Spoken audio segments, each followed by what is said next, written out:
Great. So, Victoria, how would you compare this economic crash to other economic crashes that we've seen in the past, like the Great Recession or maybe even the Great Depression? Yeah, so I mean, obviously, as millennials, the sort of natural comparison point is the financial crisis from 2008, and in some ways, this is actually much worse than that. It's a little bit early to tell how long this will have an impact, but if you think about how that crisis played out, it played out over the course of sort of more than a year. I mean, by the time, I sort of the turning point of the crisis was when the Lehman Brothers failed and there was a big, stock market crash and all of that. But there were cracks in the economy for like a year before that.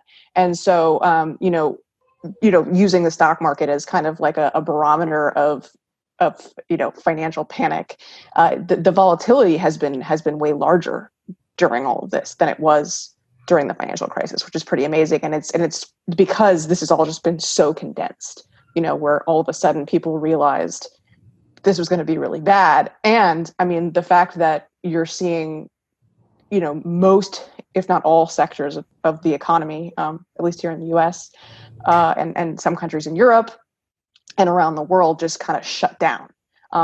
And so that's pretty unprecedented. And it's, like I said, it's a little bit too early to know how long the impact will be. But, I think that we can say for sure, at least for the next several months, things will be pretty bad.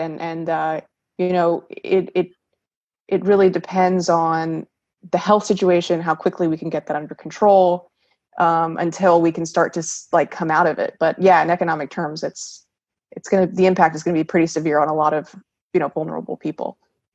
How would you compare the current crash to the Great Depression? I mean, could we end up in some kind of economic downturn that lasts a decade or more?